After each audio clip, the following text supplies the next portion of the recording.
Assalamualaikum warahmatullahi wabarakatuh. Alhamdulillah, kali ini kita berjumpa lagi dengan Kang Erwin Sodaku. Bagaimana Kang Erwin kabarnya? Alhamdulillah. Udah lama nih kita nggak diskusi bareng. Iya, luar biasa. Kali ini insya Allah pembahasannya bersama dengan Kang Panji juga ya. Kang Panji, gimana kabar Kang Panji? Alhamdulillah sehat. Sehat. Secara jasmani sehat, secara rohani juga sehat ya. Alhamdulillah. Alhamdulillah. Panji ini pemuda yang insya Allah akan bersama dengan kita. Obrolan kali ini ya tentang apa nih Kang Erwin? Tentang ya mungkin sekarang kan ada namanya self healing, sama ada juga sekarang lagi tenar tuh apa, spirit doll, boneka yang bisa membuat perasaan seseorang itu menjadi ceria, gembira dan sebagainya. Justru apa sih ini penyebabnya kok sampai manusia itu hatinya tuh gelisah? Kok sampai boneka bisa menjadikan obat, sampai self healing, jalan-jalan. Sebenarnya Islam bisa nggak sih untuk menyelesaikan problem yang seperti itu yang ada di kalangan anak muda khususnya gitu? Apakah Islam bisa menyelesaikan hal-hal yang seperti itu? Waduh, pertanyaannya berat ya Kang Erwin ya. Pertanyaan ini luar biasa berat karena memang apa? Realita dan fakta memang ini memang terjadi ya Kang ya, hal-hal seperti itu ya, self healing tadi ya. Jadi self healing ini seseorang remaja yang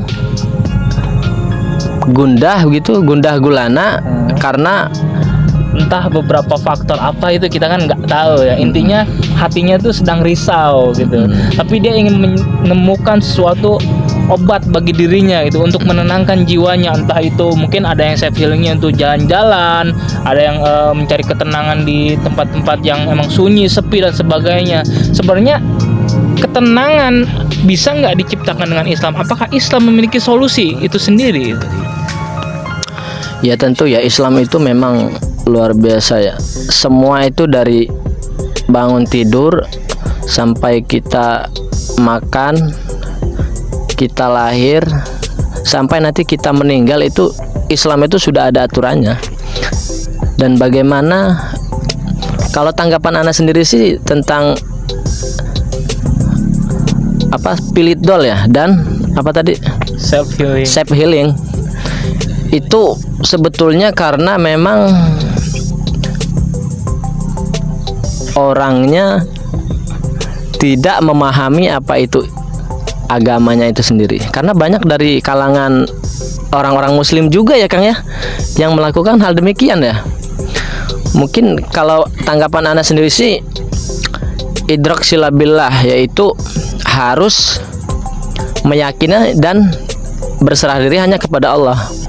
Karena selain daripada itu, gundah gulana ataupun spirit doll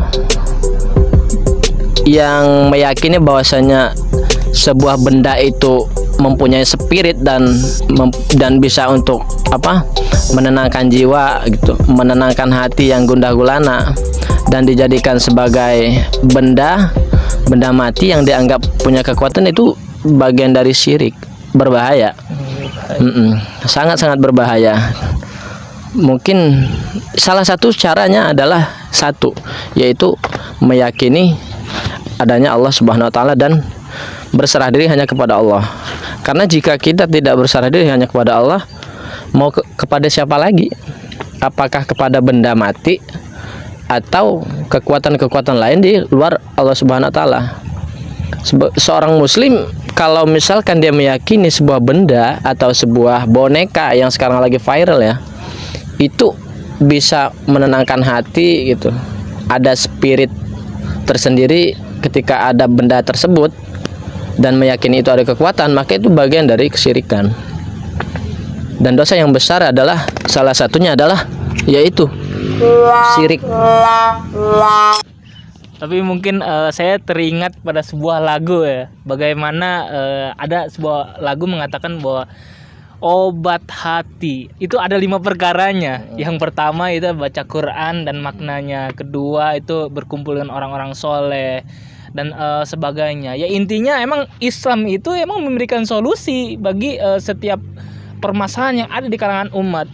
Tapi saya memandangnya ya bahwa orang itu memiliki masalah tapi dia tidak mengerti bagaimana untuk menyelesaikan masalahnya. Ya itu tadi, kalau penyelesaian masalah itu dikembalikan kepada setiap manusia, ya dia akan berbeda-beda dan akan berimplikasi penafsiran yang emang aneh gitu. Karena ya manusia itu ya bisa aja mendominasi kebahagiaannya dengan sesuatu yang emang menurut mereka itu bisa gitu kan. Tapi Islam itu sendiri sebenarnya memiliki solusi tersendiri, yaitu tadi seperti yang dinyanyikan Opik itu tadi kan, bahwa obat hati itu ada 5 katanya kan. Ya salah satunya itu adalah baca Quran, mentadaburi Al-Quran, bagaimanaan makna-makna dan isi-isinya.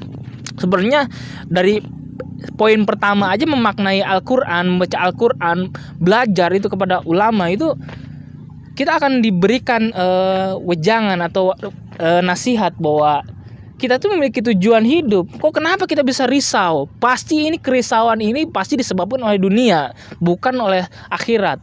Tapi saya memandangnya bahwa kerisauan ini biasanya sih tanda kutip dia merasa bisa, dia merasa mampu dengan hal yang dia inginkan. Mungkin ada orang pengen kerja, ingin apa, dia merasa mampu memikirkannya. Ketika sesuatu itu tidak sesuai dengan ekspektasinya, dengan keinginannya, dia akan risau, dia akan gelisah. Karena apa? Karena dia merasa mampu, dia tidak mau melibatkan Allah Subhanahu wa taala. Sesungguhnya segala yang Maha menentukan itu ya Allah Subhanahu wa taala. Kita boleh berencana, tapi ya kita harus sadar bahwa segala yang penentu itu hanya Allah Subhanahu wa taala. Bagaimana kita memiliki keinginan dan sebagainya, dan itu hanya pasti akan bersifat duniawi. Dan bersifat duniawi itu kita tuh hanya bisa berencana, tapi percayalah, ketika kita sudah menggantungkan harapan kita kepada Allah Subhanahu wa taala, apapun yang terjadi itu adalah harus kita terima, karena itu adalah kehendak Allah Subhanahu wa taala. Itulah ketika kita sudah sadar bahwa keterikatan kita dengan Allah Subhanahu wa taala, kita akan sadar pula bahwa Allah itu ya segala penentunya. Allah itu ya segala yang terjadi di muka bumi itu ya itu atas kehendak Allah. Dan kita tidak boleh merasa risau atau merasa gelisah atau apalagi kecewa kepada Allah Subhanahu wa taala. Karena ketika kita ditanya hidup itu untuk apa, ya untuk mencari keridhaan Allah Subhanahu wa taala. Tahu gak, salah satu cara agar Allah ridho kepada kita yaitu adalah kita ridho terhadap ketetapannya. Itu kalau kita sudah ridho terhadap ketetapannya, insya Allah pun akan ridho kepada kita. Allahu a'lam bishawab. Itu sih yang saya pahami itu. Ya. Luar biasa. Insya Allah ini bermanfaat ya teman-teman, saudara-saudaraku yang insya Allah dimuliakan Allah. Kang Panji, ada tanggapan Kang Panji? Cukup ya? Cukup Ustaz. Ya, cukup. Luar biasa. Semoga ini bermanfaat. Wallahul muwaffiq ila aqwamit thoriq. Wassalamualaikum warahmatullahi wabarakatuh.